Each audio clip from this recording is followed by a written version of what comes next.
মৰমৰ ছাত্ৰ ছাত্ৰীসকল আমি already revision 2 class 10 revision 2 question number 3 লৈকে আমি আলোচনা কৰিছো এবাৰ আমি ৰিভিজন 2 কোৱেশ্চন নম্বৰ 4 ৰ পৰা বাকিখিনি আলোচনা কৰিব যত্ন কৰিম তো ভিডিওটো পজ নকৰি গোটেইখিনি চাই থাকিবা ভাল লাগিলে লাইক কৰিবা কমেন্ট কৰিবা আৰু আমাৰ চেনেলটো সাবস্ক্ৰাইব কৰিবা তো আমি প্ৰথমতে ষ্টাৰ্ট কৰো 4 নম্বৰ কোৱেশ্চনটো কি কৈছে চোৱা মৌলিক উৎপাদক বিশ্লেষণ পদ্ধতিৰে তলত কিছুমান তোমাক নাম্বাৰ দিয়া আছে সেই নাম্বাৰখিনিৰ বৰ্গমূল নিৰ্ণয় কৰিব এই বৰ্গমূল নিৰ্ণয় কৰাৰ পদ্ধতি আছে দুটা এটা হল হৰণ পদ্ধতি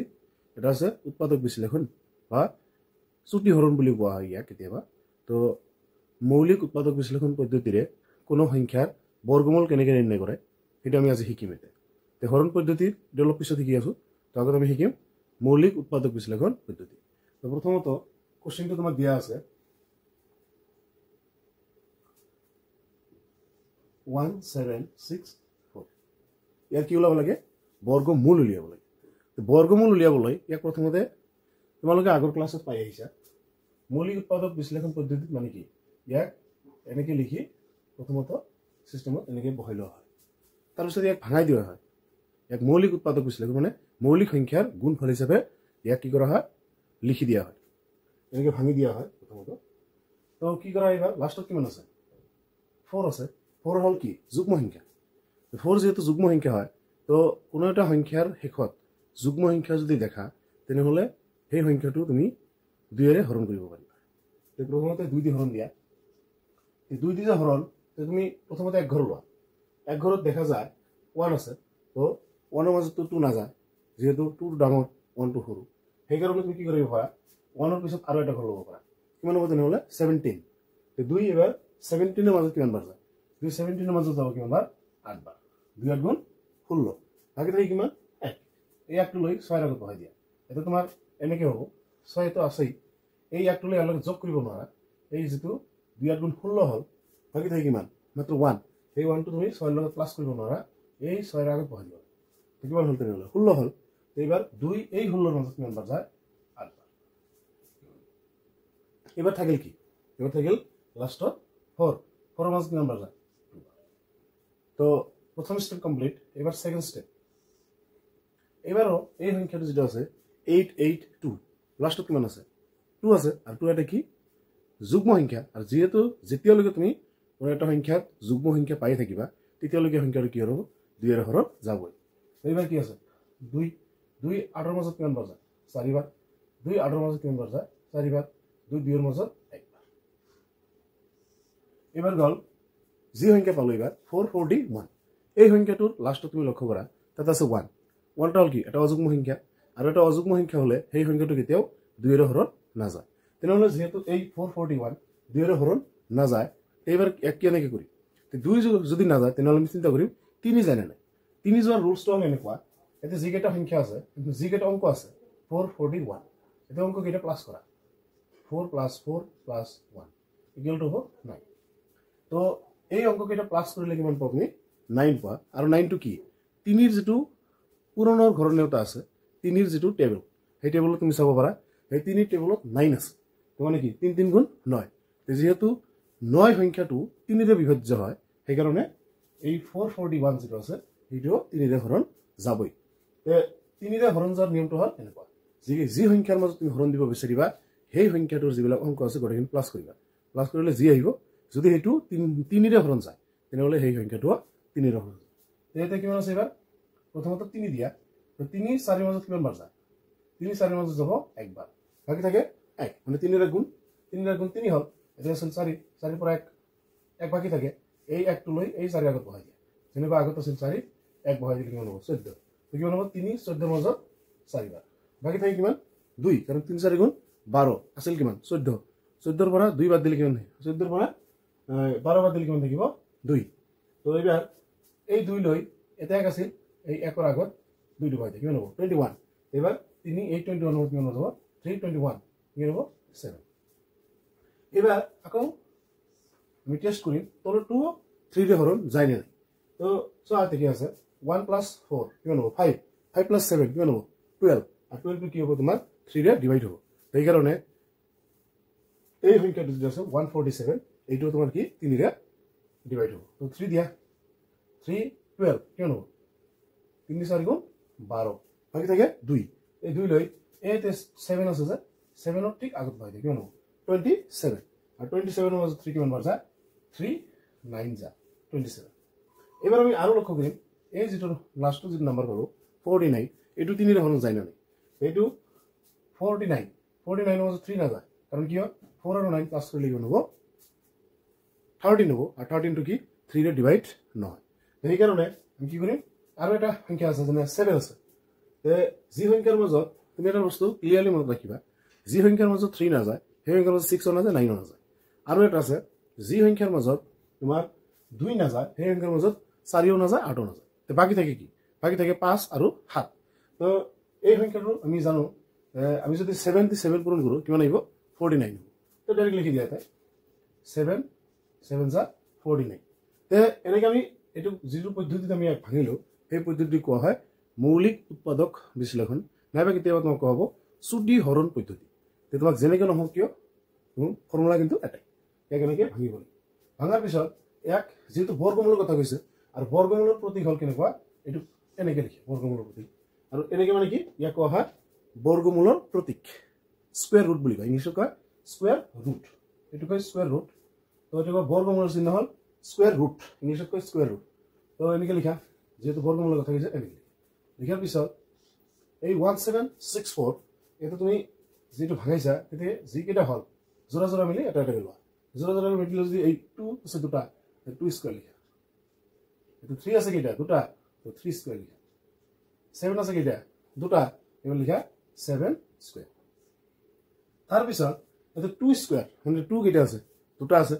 3 স্কয়াৰ মানে 3 কেটা আছে দুটা 7 স্কয়াৰ মানে 7 আছে দুটা তো তুমি বৰ্গমূলৰ যেটো নিয়ম বৰ্গমূল লোৱাৰ যেটো টেকনিক বা নিয়ম এই নিয়মটো কেনেকুৱা তোমাৰ একই সংখ্যা দুবাৰ থাকিলে তাৰপৰা এটা লব এবাৰ 2 আছে কেটা আছে দুটা আছে তো দুটাৰ পৰা এটা এতে 3 আছে কেটা দুটা মানে জোৰা জোৰা এক জোৰা মিলি এটা আহে এবাৰ 3 স্কয়াৰ কৰিলে কিমান হ'ব 3 স্কয়াৰ কৰিলে কি হ'ব এটো বেলেগ কথা যেটো কি আছে 3 কেটা আছে দুটা তো দুটাৰ পৰা এটা 7 কেটা আছে দুটা ইয়াৰ পৰা এটা পূৰণ কৰিবা 2 3 গুণ 6 আৰু 6 দি 7 পূৰণ কৰিলে কিমান হ'ব 42 এইখিনি হল এই 1764 ৰ বৰ্গমূল 1764 ৰ বৰ্গমূল কিমান 42 তো এইটো হল প্ৰথম কোশ্চেন এবাৰ সেকেন্ড কোশ্চেনটো আমি আলোচনা কৰিম সেকেন্ড কোশ্চেনটো লৈ আগবাঢ়ো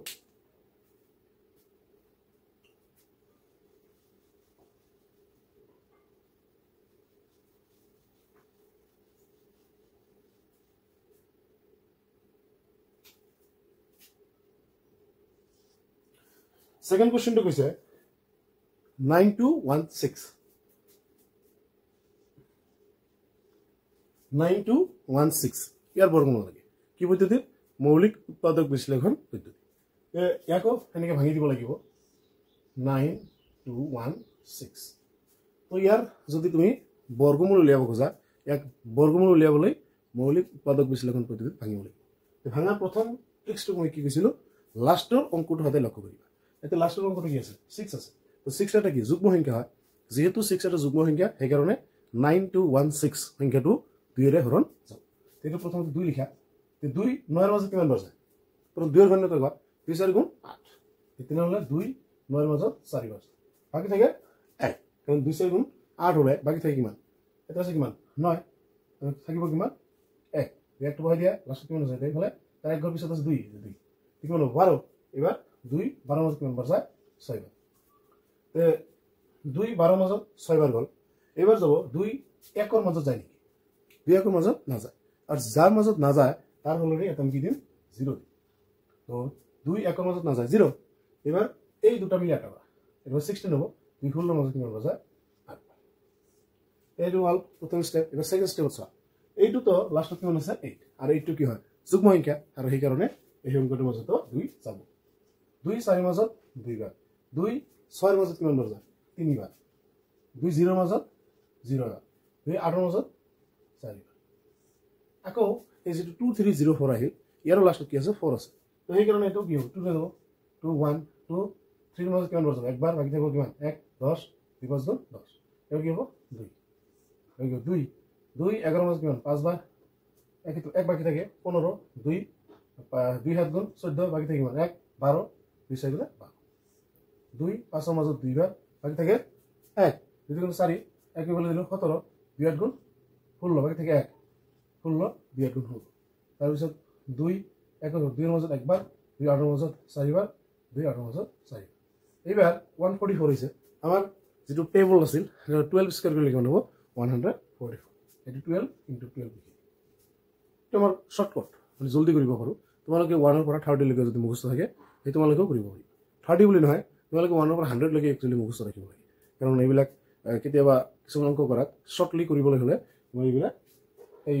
কিমানৰ অলপ ডাঙৰ ডাঙৰ সংখ্যাবিলাকৰ স্কয়াৰ ৰুট বিলাক জানিব লাগে তো 144 স্কয়াৰ ৰুট হল 12 আর 12 দিয়ে 12 করে করে লিখে হবো 144 পানি এই কারণে এটা ভাগা হয়ে গেল ইয়াকে আমি লিখে লিখিব এবার 9216 ইয়াক এইবার লিখা 9216 হল 0 0 নাই 2 স্কয়ার 2 স্কয়ার 2 স্কয়ার 12 স্কয়ার তো এইখিনি মিলার পিছত এবার চোৱা এতে কেইটা 2 আছে দুটা মিলাই লওয়া দুটা মিলাই লওয়া পূরণ করা 2 গুণে 4 4 দ্বিগুণ 8 8 12 96 নহলে 9216 যেটো সংখ্যা তোমাক দিয়া আছে এই সংখ্যাটোৰ বৰ্গমূল কিমান হ'ব 96 এইটো হ'ব তোমাৰ এই সংখ্যাটোৰ বৰ্গমূল তো ইয়াৰ পিছত কি কোশ্চেনটো আছে 3 নম্বৰ কোশ্চেনটো আছে 3 নম্বৰ কোশ্চেনটো একবাৰে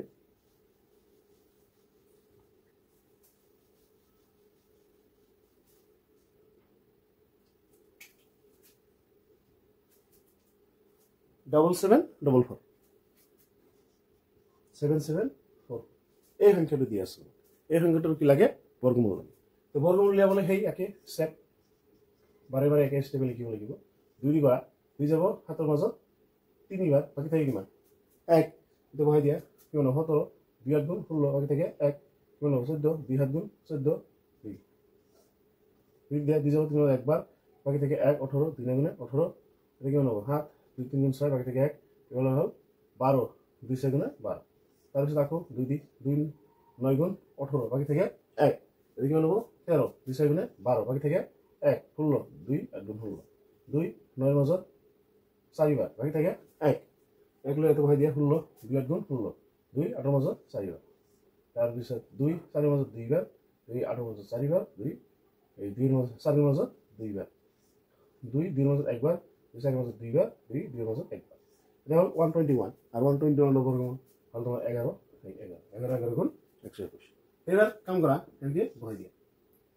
7744 লিখি তারপর কি করা 2 স্কয়ার 2 স্কয়ার 2 স্কয়ার 11 স্কয়ার তো এবার দুটো মিলিয়ে এটা লওয়া 2 2 2 11 তো 2 2 গুণে 4 4 2 গুণ 8 8 11 88 তো এটা হল তোমার কি 7744 বর্গমূল তো কোশ্চেন নম্বর 4 যেটো আছে কোশ্চেন নম্বর 4 4 নম্বৰ যেটো কোশ্চেন আছে এটো হোমৱৰ্ক থাকিল তোমালোকে কৰি আনি কৰি আমাৰ কমেন্ট বক্সত আনসাৰটো কৈ দিবা যদি পাৰা তথাপি কবা যদি নোৱাৰা তথাপি কবা আমি পৰৱৰ্তী ভিডিঅ' এটা আনিবলৈ যত্ন কৰিম এবাৰ কোশ্চেন নম্বৰ 5 কোশ্চেন নম্বৰ 5 আলোচনা কৰিম এটা কোশ্চেন নম্বৰ 5 তোমাক কি কৈছে তলৰ প্ৰতিটো সংখ্যাৰ বাবে আটাইতকৈ সৰু কি সংখ্যাৰে পূৰণ কৰিলে সংখ্যাটো এটা পূৰ্ণবৰ্গ হ'ব তে কোন এটা সংখ্যা আছে তোমাক কিছুমান সংখ্যা দিয়া থাকিব সেই সংখ্যাবিলাকক তুমি সেই মৌলিক উৎপাদক বিশ্লেষণ যেটা আছে এনেকে ভাঙিব লাগিব সাপোজ তুমি ভাঙিছা কোন এটা সংখ্যা ভাঙাৰ পিছত তুমি কিমান পাইছা 2 3 2 2 3 2 এনেকে পাইছা বা 2 2 3 পাইছা তেনেকে তুমি পালা সাপোজ কোন এটা সংখ্যা এটা পাওয়ার পিছত তুমি চোৱা এটা 2 2 3 এই সংখ্যাটো এইফালে জোড়া আছে কোনটো 2 হে আছে 2 জোড়া অৱস্থাত আছে কিন্তু মই যেটো কৈছিলো যে পূৰ্ণবৰ্গ মানে তাৰ বৰ্গমূল থাকিব লাগিব আৰু তাতে কি হ'ব লাগিব এটা সংখ্যাবিলাক যেতিয়া তুমি উৎপাদক বিশ্লেষণ পদ্ধতি বা মৌলিক উৎপাদক বিশ্লেষণ পদ্ধতি তুমি যদি ভাঙি চাবা তেতিয়া যেটো সংখ্যা যদি পূৰ্ণবৰ্গ হয় তেনেহলে সংখ্যাবিলাকৰ যেটো মৌলিক উৎপাদক বিশ্লেষণ হ'ব সেই গোটেইকেইটা জোড়া অৱস্থাত থাকিব কিন্তু এই ক্ষেত্ৰত দেখা যায় 2 আৰু 2 হে জোড়া অৱস্থাত আছে কিন্তু 3 কিন্তু নাই আৰু সেইকাৰণে এইটো পূৰ্ণবৰ্গ নহ'ব এইটো পূৰ্ণবৰ্গ হ'বলৈ হ'লে এটা আৰু এটা 3 লাগিব এনেহ'লে এই যিটো মিনিমাম নাম্বাৰ এই যিটো আমি সংখ্যাটো কি কৰিলো পূৰণ কৰিলো সেই সংখ্যাটো উলিয়াব গৈছে তেনেহ'লে ইয়াৰ পৰা কি বুজা গ'ল তুমি চাবা তুমি উৎপাদক বিশ্লেষণ পদ্ধতিৰ গোটেইকেইটা সংখ্যাকে ভাঙাই ল'বা ভাঙাই লোৱাৰ পিছত তুমি এনেকৈ যোগ মাগ কৰি চাবা যে সংখ্যাকেইটা যে উৎপাদক বিশ্লেষণ বা মৌলিক উৎপাদকীকৰণ যে কৰা হ'ল তাৰে কোনবিলাক বা কোনটো সংখ্যা বা কোনটো অংক কি হিচাপত আছে অযুগ্ম অৱস্থাত আছে যদি জোড়া অৱস্থাত নাথাকে জোৰ পাতি নাথাকে যি সংখ্যাটো জোৰ পাতি নাথাকিব সেইটোৱে হ'ব তোমাৰ নিৰ্ণয় এনসাৰ প্ৰথম যেটো এক্সাম্পল প্ৰথম যেটো কোৱেশ্চন দিয়া আছে এটা আছে তোমাৰ 1525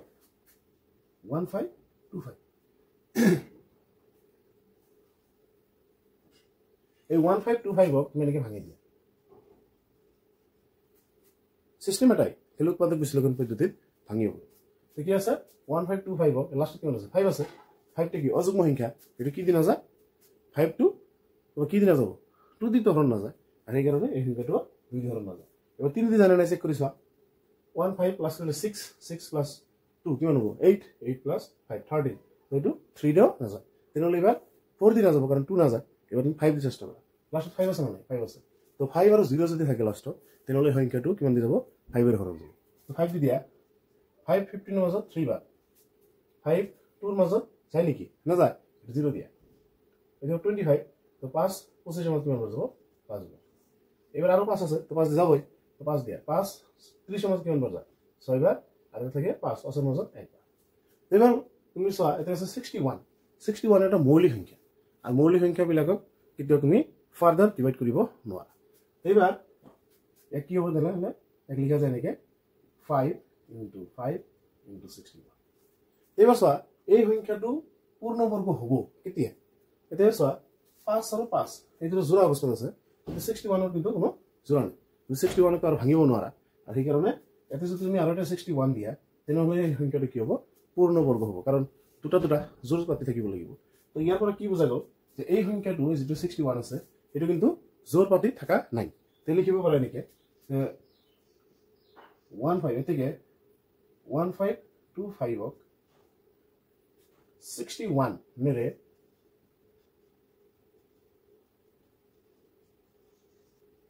পূরণ করিলে আমি এটা পূর্ণবর্গ সংখ্যা পাম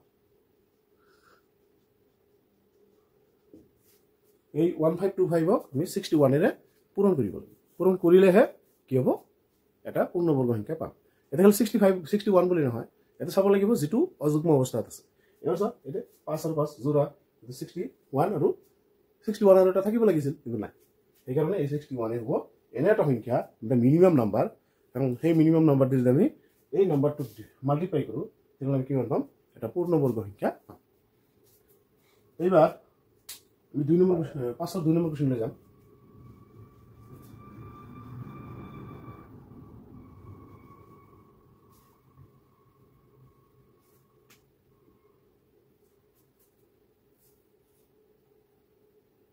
পাছত 2 নম্বৰ কোৱেশ্চনটো কৈছে 1008 1008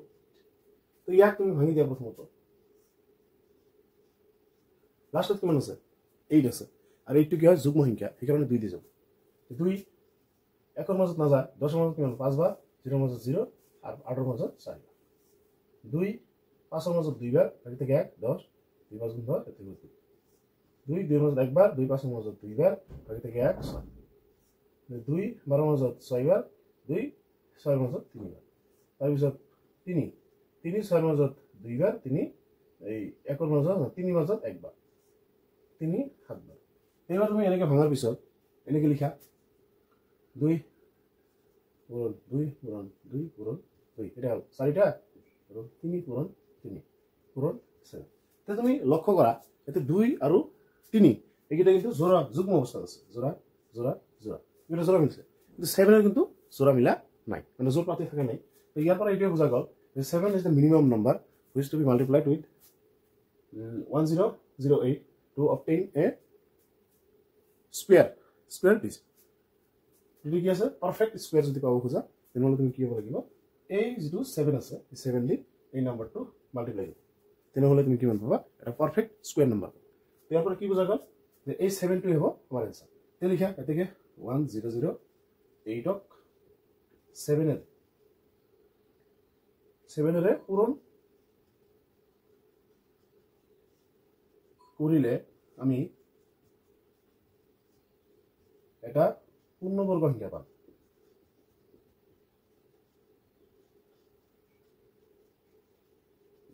এয়া হ'ল আমাৰ 65 নম্বৰ কুৱেশ্যন আনসাৰ তে এনেকা আমাৰ 3 নম্বৰ আছে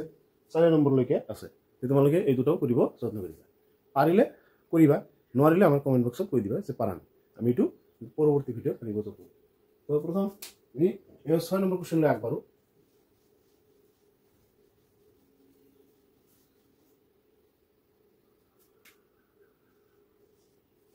6 নম্বৰ কুৱেশ্যনটোত কৈছে তলৰ প্ৰতিটো সংখ্যাৰ বাবে আটাইতকৈ সৰু কি সংখ্যাৰে পূৰণ কৰিলে সংখ্যাটো এটা পূৰ্ণবৰ্গ হ'ব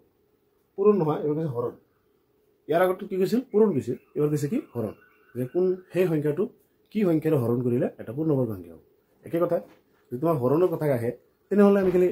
সেই যিটো অযুগ্ম অৱস্থাত থাকিব সেইটো বাদ দিলে হ'ল মানে এইটো পূৰণ কৰিছে আগত এবাৰ কি বাদ দিব আৰু হৰণৰ কথা কৈছে মানে কি কেনচেলেশ্যন আহিব কি কৰা যায় এবাৰ সাপোজ মই এনেকৈ আছে 2 2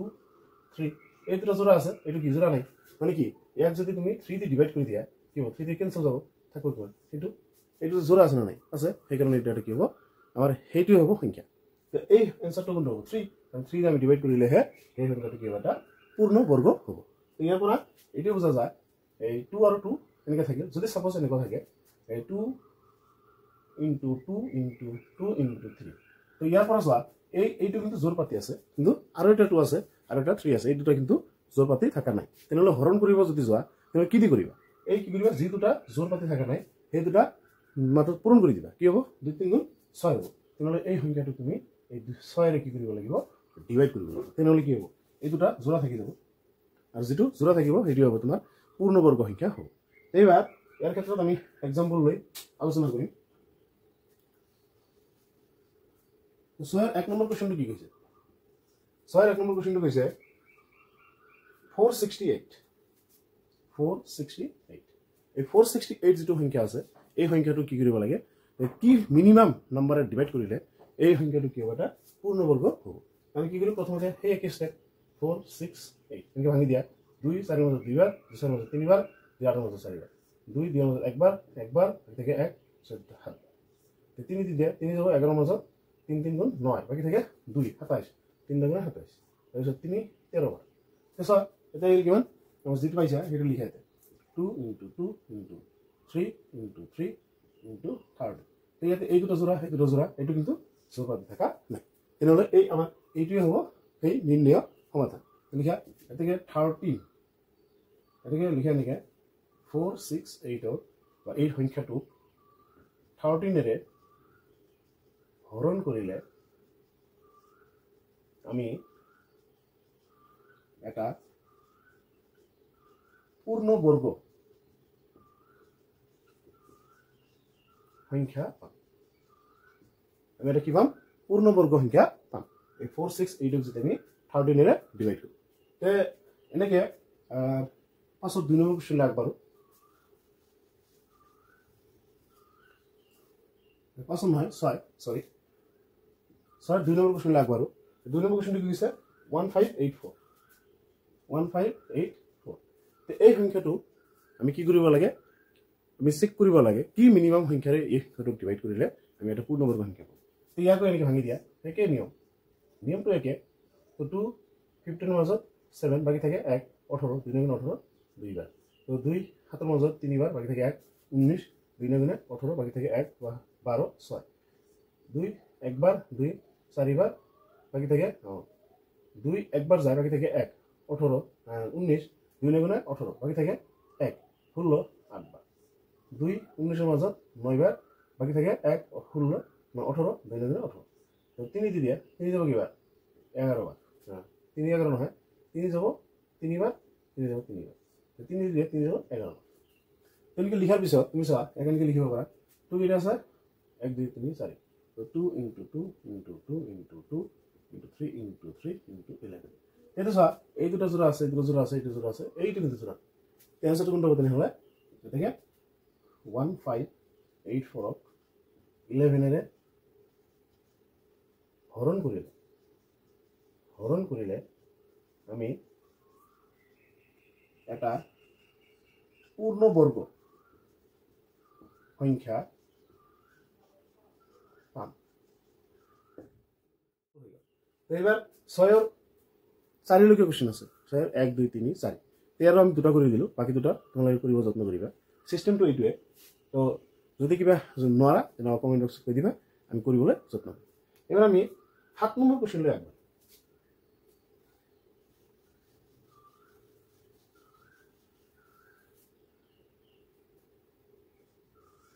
7 নম্বৰ কোশ্চেনটো তোমাক কি কৈছে চোৱা যে হেনাৰ কেম্প এটাত নায়কজনে 17640 বৰ্গাকাৰ ৰূপত এনেদৰে থিয় কৰালে যাতে দিগে পথালিয়া হাৰিবোৰ সমান সংখ্যক শূন্য থাকে প্ৰতি হাৰি কেইজনকৈ শূন্য আছে মানে তোমাক বৰ্গাকৃতিৰ কথা কৈছে বৰ্গৰ প্ৰতিটো বাহুৱে কি হয় সমান হয় প্ৰতিটো বাহুৱে সমান হয় এটা টোটাল যেটো number of soldiers total number কিমান আছে 1764 এটা আছে টোটাল নাম্বার অফ সোলজার্স তো এই টোটাল নাম্বার যেটো আছে 1764 এইটো তোমাৰ এই শূন্য কেইজনক দিঘে পথালিয়ে সমানভাৱে সজাইছে দিঘে পথালিয়ে সমানভাৱে সজাইছে যেটো বৰ্গাকৃতিৰ কৈছে আমি ধৰি লোৱা হ'ল যে দিঘত কিমান আছে x জন আছে তো প্ৰস্তুত কিমান থাকিব যেটো বৰ্গাকৃতি তো দিঘত কিমান হ'ব প্ৰস্তুত কিমান হ'ব এইটোতে x হ'ব এইটোতে x হ'ব এইটোতে x হ'ব প্ৰতিটো বাহুৱে সমান বৰ্গৰ তো বৰ্গৰ কালি এৰ যেটো এৰিয়া আছে এই এৰিয়াৰ ভিতৰতো এইখিনি 1764 শূন্য থাকিব লাগিব ইয়াৰ বাহিৰতো থাকিব নোৱাৰে তো টোটাল নাম্বাৰ অফ যেটো সোলজাৰ্স হ'ব সেই সোলজাৰ্সটো কি হ'ব তোমাৰ এইটো ইকুয়াল টু হ'ব কাৰ এই যেটো স্কয়াৰ শেপেৰ যেটো ফিল্ড আছে সেই ফিল্ডৰ এৰিয়াৰ সমান হ'ব আমি কি লিখিব পাৰো তেনেহলে যে ধৰা হল প্ৰতিটো হাৰিত থকা শূন্যৰ সংখ্যা সমান x জন প্ৰতিটো হাৰিত থকা শূন্যৰ সংখ্যা সমান x জন তো এটাকে প্ৰশ্ন মতে যেটো 1764 যেটো শূন্য সংখ্যা আছে সেইখিনি এটা বৰ্গাকৃতিৰ এৰিয়াৰ মাজত এটা কি আছে দিগ আৰু প্ৰস্থ কি আছে সমানভাৱে সজাই দিয়া আছে তেনেহলে এই বৰ্গৰ যেটো কালি হ'ব হেটি হ'ব এই শূন্যৰ সংখ্যা কি লিখা যায় তেনেহলে x² = 1764 এনেকে লিখাৰ পিছত চোৱা এটি স্কয়াৰ আছে স্কয়াৰটো যদি আমি উঠাই দিম বাওফালৰ পৰা তেনেহলে হফালে এটা কি হ'ব ৰুট হ'ব x = কি হ'ব 1764 তো ইয়াক কি কৰিব লাগিব বৰ্গমূল ললে আমাৰ এনসারটো হৈ যাব তো 1764 এর বর্গমূল অলরেডি আমি ওলাইছো 1764 এক ভাঙি দিয়া 2 17 হল কিমান হ'ব 8 তো 17 হলে 2 গুণ 2 গুণ 16 বাকি থাকে 1 16 2 গুণ 16 2 বার 2 4 4 1 তে আমি নিশ্চয় জানো 21 and 21 মাল্টিপ্লাই কৰিলে কিমান হ'ব 441 তো ইয়াৰ পৰা দুটা নিশ্চয় মিলাই লোৱা কি হ'ব তেনেহলে 2 স্কয়াৰ into 21 স্কয়াৰ তো 2 21 21 এইটো মাল্টিপ্লাই কৰিলে কিমান হ'ব 42 জন প্ৰতিটো হাৰি থকা শূন্য সংখ্যা হ'ব কিমান 42 তো আমি আজি কোশ্চেন নম্বৰ 7 লৈ আলোচনা কৰিলো বাকিখিনি আমি ইয়াৰ পৰৱৰ্তী ভিডিঅ'ত আনিব যত্ন তো ভিডিঅ'টো ভাল লাগিলে লাইক কৰিবা কমেন্ট কৰিবা আৰু আমাৰ চেনেলটো সাবস্ক্ৰাইব